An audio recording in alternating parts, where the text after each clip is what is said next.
It's been almost 2 years since my last call with ImAllexx's, and probably my only call with ImAllexx's. Back in 2019 in the summer, when the Slaza story started to go bad for ImAllexx's, he wanted to call a bunch of commentators at the time who were critical of Alex and sort of, I guess, sway us to his side by babbling to us about his YouTube events and his stories of the last 3 years in his short YouTube career. And one of these stories he kind of skimmed over to us and called that unfortunately we didn't record. I couldn't have recorded it if I wanted to because I was in a coffee shop when I was talking to Alex. But one of these stories that he kind of brushed over was the SolidShibe story. People probably don't remember who SolidShibe was, or if you do remember, it's probably been so long you might have forgotten, but he was a commentary channel. Well, it's kind of like an MLG meme channel. In 2016-2017, he had about 30,000 subscribers, and he was friends with a lot of the people around the time in the community. You know, ImAllexx's, Pyrocynical. He's kind of in that friend group. And, well, you can see that he, you know, up until today, had not posted video for the past 3 years. And the reason for this is because he got accused of a horrible crime by his ex-girlfriend, and pretty much the community backed the allegations. And as we've seen time and time again, when the entire commentary community backs allegations that a girl makes against another commentator, usually you find out, you know, whether it be in a few months or even in a few years, like Zaptai's case, as the story is delved more into, or the YouTuber who is being accused of something responds, suddenly the details aren't as straightforward as we once thought that they were. When Alex told me the story of SolidShibe, but then we found out like a week later he fucked up the Slaza story and lied about Slaza being a rapist, and then months later we found out he fucked up the Zaptai story and lied about Zaptai being a pedophile, immediately we were suspicious of the SolidShibe story. Sure, he's not a big name like Slazo and Zaptai, even though Zaptai didn't have that many subs. He was still a legendary name in the community. Yeah, he's not the big name that people are going to be thinking about for the next, you know, few years in the YouTube community at least, but still, this is a guy who got accused of something very awful, you know, raping somebody.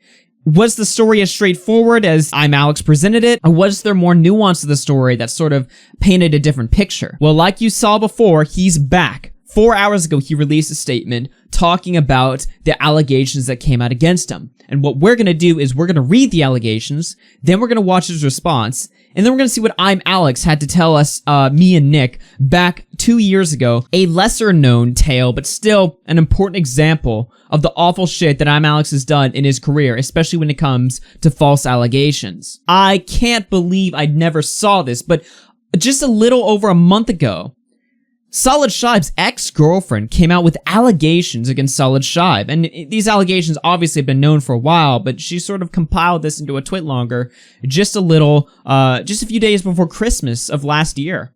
So let's once again read the twitlonger, let's read his response at the time, and then let's watch his response now. This is her story, my truth about the SolidShibe, Shibe Nation allegations. I feel the need to finally speak up about this, especially after seeing countless tweets and videos regarding if the allegations are true or not. The incident was about 2 years ago now, and I'm still left with these open wounds, and I feel the only way to let them grow is for people to know my truth. It hurts a lot, even after how long it's been and years of therapy because of the situation. However, I feel like people need to know the truth, and I don't want this to ever happen again to someone, because I really don't want anyone to go through the pain I've been going through. I feel like I finally matured enough to speak about what happened to me. I was with Thomas, who is SolidShibe, or the owner of Shibe Nation, a separate YouTube channel, from about 2016 to 2018, with our break in our relationship in between this. When we got back together after the break in our relationship, this was in 2018. I will not go into full detail about the situation because this was one of the most vulnerable moments, and I will not share that to however many people that read this. Right off the bat, we have an immediate red flag here. I will not go into full detail about the situation. Yeah, it might be uncomfortable to talk about, but when you're going to accuse somebody of, you know, committing a serious crime, you should give all the details out as possible. But, okay, let's keep reading. One night, we were drinking. We got a little bit tipsy together. I remember us drinking about the same amount, and I recall us both being in the same state of mind, that is. We went into his bedroom, and were both sitting on the floor. He started begging me to inappropriate things, which was fine, obviously, because we had been together for a while, but I wasn't comfortable, so I kept saying no. He kept nagging and begging. whilst he was trying to make me touch him and him touching me. I still didn't want to. I felt really bad saying no because of past relationships where I had been previously raped. I had told him this before, so he was fully aware that I wasn't comfortable. I remember very clearly that I said a firm no. He didn't respect that and guilt-tripped me, and used past things that I had done to make me do sexual things with him. After the incident, I remember sitting on the floor screaming and crying in fear towards him, but he just turned away, not listening. I took my phone, locked myself into the bathroom, and had a panic attack whilst trying to call my dad. I was terrified of what just happened, and I couldn't believe that the person I loved could do such a thing to me. When I spoke with my dad a while, it took around an hour to calm down. I went back into his room to find him sleeping, although he knew I was hurt. Okay, real quickly, what the hell does that mean? This is a bit of an editor's note, but I came back into his room, he was sleeping, but he knew I was hurt. Wait, he was sleeping, but he knew I was hurt. Okay. I slept on the couch outside his room and I remember not being able to sleep more than 1 hour that night, pretending nothing had happened. We weren't together for long after this. I loved him a lot, and although he hurt me, it was starting to tear on me that what he did wasn't okay. And about a little less than a month after this, I broke it off with him. Thomas confirmed what happened to a mutual of mine. About a month after our breakup, I know that I should have spoken up about this sooner, but there is a big difference from 17-year-old me and now 19-year-old me. I feel like I can finally speak up for myself, although it is probably too late for this to be a court matter. Thank you to everyone who has stood by me, especially knowing about this. I appreciate it a lot, and I'm really grateful for the support. I wouldn't have gotten this far without it, and of course my supportive father and therapy. Now let's take a look at the image. This is him writing, it looks like December 20th, 2018. In his Discord server, or perhaps it's in DMs. Thank you. She's claiming I sexually assaulted her. I have no memory of it. My gut feeling is telling me that it's bullshit. I don't feel like I would ever be the person to do anything like that. When she claimed it happened, I remember I was really drunk. I have an unclear image of everything that happened then. We talked the next day about it, and I thought she was talking about an earlier event that day and was just upset about it. Didn't think much of it. I eventually found out, like a month after we broke up, that she was saying I sexually assaulted her. Of course, when I have no memory of it happening and this suddenly comes in my face, I got really mad. I thought she was lying, but now that I've thought about it and spoken about it to a lot of people, I realize the event has most likely taken place. I'm in a bad place because of it. I feel a lot of guilt. I can't stop thinking about it. I don't know what to do. I feel like it's undone. She's probably thinking I am just trying to avoid the whole thing and not wanting to admit it. You are the only trustworthy person I know that talks to her. Is there anything you can do? Redacted person says, what would you want me to do? He says, send her what I sent you.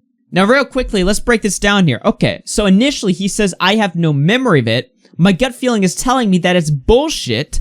But after he talked to a lot of people, he realized that it probably happened. Now, I don't know about you guys, but this seems a little bit suspicious here. She's coming out with a story that has no proof. And to be fair, it's probably impossible to prove this. It's literally up to her word. She backs this up by showing a screenshot where he leaves a very confusing message, but remember in the twit longer, he says Thomas confirmed what happened to a mutual of mine about a month after our breakup. Did he confirm that? No. As a matter of fact, he says his gut feeling is that it's bullshit. After talking to people, he thinks it probably happened, but that's not a confirmation. What that sounds like is really gaslighting, and I hate that word, but I mean, I've never seen a situation that more accurately feels like that. Now let's hear his side of the story. Here's what I remember from that night and weekend. It was the last weekend in the end of 2018 August. She arrived late on a Friday, and we slept in my bed like usual. When we wake up on Saturday, I ask her for oral. She said, I'm not sure, in a tone that I observed as flirting or teasing. Then I say, please. She responds with, only if you make me breakfast. I experience the atmosphere is very good that morning. Later that day, when it starts to become night, we start drinking. After that, we go upstairs and watch a movie with my dad, which was home the whole time. We go downstairs and drink more. We had originally planned to livestream and build a Lego set on my channel that night, but I become nauseous and decide to lay down instead. I go and lay down in my bed and fall asleep. Suddenly, I'm woken up by her getting on top of me in an attempt to turn me on sexually. My head was spinning and I felt like I was going to throw up. I'm not in the mood for anything, and I fall asleep again. The next thing I remember is that she's on the floor crying. I can't remember specifically what she said, but she was upset about something. I was too spaced out to respond or even say anything. I was still laying in my bed at this point. Then I noticed that she slams the door and she's left the room. My dad was home during all this time and wasn't woken up once. The next morning, I wake up in my bed alone and fully clothed. I find her in the couch in the next room. We start talking and she tells me that she felt ignored. I tell her I'm sorry that I made her feel ignored. The rest of the day went on like any other. She was mad because she felt ignored. We played games together until she had to leave for the weekend. Our relationship started April 2017. This was my first real relationship. I broke up in September 2017. I make the decision to reach out to her again. We get back into a relationship in June 2018. I break up again in September 2018. So that's his retelling of the story, and it obviously paints a much better picture in comparison to what she says. They both say they were drinking that night. Where her story veers off is when she says that we went into his bedroom, we were both sitting on the floor, he started begging me to do inappropriate things, which was fine, obviously, because we had been in a relationship, but I wasn't comfortable, so I said no. He kept nagging and begging, whilst he was trying to make me touch him, and him touching me, I still didn't want to. He's telling a much different story here, obviously, that he was too drunk, he didn't want to do anything, and he passed out. Only later waking up to find her crying, then he passed out again. Then they talked about the next morning. She says she was crying because she felt ignored. In the statement, she also shows a screenshot of a message I sent back in December 2018. The screenshot literally shows me saying I didn't believe the allegations until a bunch of people convinced me that I must have done this. She's taken this out of context for her own story. I had a problem with my self-esteem, and often I'd validate other people's words more than my own. Because I was drinking that night, I got to the conclusion that I'd forgotten about it, and my memories were false. I was in a very weak state of mind at that point. From where I am now, I can understand that I was being gaslighted. I've been working with a coach for nearly 2 years now that has helped me understand this. Him, including a neuropsychologist and different counselors, have helped me tremendously. If it wasn't for them, I think it would have taken a much longer time to heal from this. Looking back at that screenshot without my side of the story, I can see how many people just assumed that this was a full confession. I'm not mad at those who took my silence as an admission of guilt. But looking back, I was treated very unfairly. When a group of people started to tell me something which didn't happen, had happened, I would start to doubt my memory and second guess myself. What I don't like is, even now, 2 years later, she's trying to hold me accountable for her emotions. One thing I noticed she mentions is that she was the one who broke up. It makes sense that she would say this. For her story to work, she couldn't say that I ended the relationship, because that would look bad on her story. I think it's valid that maybe she feels hurt from this relationship, and for that, I'm sorry. But her lack in responsibility of what she said about me has turned my life into a nightmare for the past 2 years. So right there, we see that she's lying, at least according to him, what he's saying is the truth, about a very important detail of the story about who cut off the relationship. Omitting details. This is called lying by omission. You know, taking away details from the story, you know, so that you don't look as bad. And if what he's saying is true there, then I find it very difficult to believe anything else she has to say if she's willing to do that, and not be forthcoming and honest with her interpretation of events. But here's the thing, right? I'm not gonna lie, this story is kind of strange on both angles, right? It's strange from her angle, because why is she, you know, admitting details like that? But it's kind of strange from his angle, because he's getting to calls of people who presumably weren't there, and they're able to convince him that he did something like raping somebody, and he's like, well, fuck, if they're saying it, which, how would they know that? I guess it must be true. According to him, his self-esteem was so low that he was willing to believe, you know, pretty much anything about himself. Which, yeah, I can get that. I definitely understand that. It just seems bizarre how you get, you know, gaslit into believing something that strongly about yourself that you would go out and rape somebody. I don't know about you guys, but it would take a lot of convincing from friends of mine, you know, to get me to believe that I would ever rape somebody. If I'm talking to them about a story that I don't really remember much about. But I want to remind you guys here about ImAllexx's involvement of the story, because ImAllexx thought this guy was a rapist. Like, he didn't account for the other side of the story. He pretty much was like, yeah, this guy is he's a sketchy dude. This has happened 4 times now. Yeah. Which I think a lot of people don't know, because most of the time it happened, I had like between 50 and 100k subs. Right. And it's also happened with people who've just disappeared who most people wouldn't know about over the last year as well. So, like, there are certain YouTubers who just disappeared, and most people don't know why, and it's because one of my friends would be like, so-and-so did this, and I speak to them, and then they'll be like, yep, and then they go.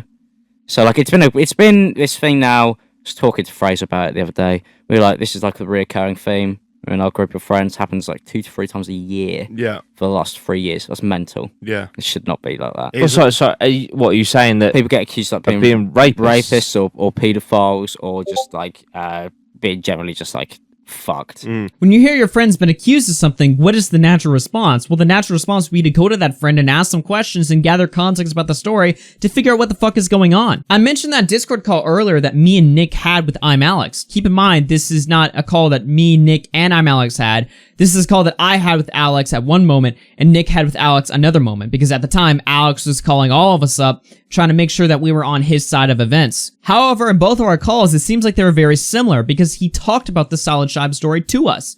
And not only that, but he talked about what exactly his reaction was upon hearing the story. Here's Nick's retelling of it. Alex often mentioned Zaptai and the other experiences as reasons he felt this way. He wanted to be a leader on this front because so many people let things like this slide. Well, that's noble, right? You'd think. He then almost immediately contradicted himself by following up this statement telling a story of another YouTuber who was accused of sexual assault. He heard the victim first and he believed her, so he contacted the YouTuber only to find out that his response to the allegations was that he was too drunk to remember what actually happened. What did Alex do in this situation, you ask? Did he go public? Did he call the police? Did he alert fans who might come in contact with him? No! Alex told him, and I quote, "If I'm drunk is your actual response, then you should get out of the community and not talk to anyone else about this. Leave forever." He let him off. So ImAllexx hears this guy basically say that, assumes that he's a rapist, but then tells him to leave the internet. Like a guy that he thinks is a rapist, he's telling him to get off the internet. I guess putting him at the harm of, you know, local people, right? Like, you wouldn't call the cops, you wouldn't, you know, let people know, you know, the examples that Nick points out, you know, he didn't do any of that shit. He told the guy, get off the internet. As if that's like a remedy to this problem here. So not only does he just believe that this guy's a rapist, without question, but he then lets him off the hook? Like, what? I don't know how similar this story is to Zaptai and Slazo. You know what I mean? Because these guys got accused of doing stuff that they literally never even talked about. This guy got gaslit, according to him, into believing that he was a rapist. Then he told Alex he was, yeah, I was drunk, I don't remember. It could have happened. And that's Alex's response there. What is wrong with these people? What? I don't know about you guys again, but if my friend is telling me, I don't remember if I raped somebody, I was so blackout drunk, it could have happened. Well, to be honest with you, I don't know what my response would be, but it wouldn't be to, you know, tell him to leave, tell him to walk away. Like, what the hell is wrong with this guy? So is Alex going to talk about this situation again now that more context of the story has been given and pretty much, you know, this guy's come out and cleared himself? Or is he going to sit on Twitch and play Minecraft and just, you know, not give a fuck about it? I'll let you guys guess what's actually going to happen. But that's pretty much all I have to say about the story. My name is Augie RFC, and if you enjoy my content, please consider becoming a member of the channel. You know, liking and viewing and, you know, sharing the videos out helps a lot. But if you want to take it up to the next level, I would recommend the membership program. I make exclusive videos. I try to get on the exclusive podcast. You get a bunch of badges and emotes that you can actually use in the comment section, not just on live streams, but in the comments. So becoming a member, if you really want to support the channel, probably the best way to support the channel, in my opinion. It's cooler than Patreon. Also, make sure you hit the bell on my channel. I go live every day, or at least I try to, and I throw up the VODs on a different channel, RFC Media, up here, where you can rewatch them. I'm a pretty big streamer over here, so if you want to support my content and watch me in a live environment, which I think is better than the videos, I just ring the bell and show up to the streams, and we can have some fun. Until then, I will see you guys next time.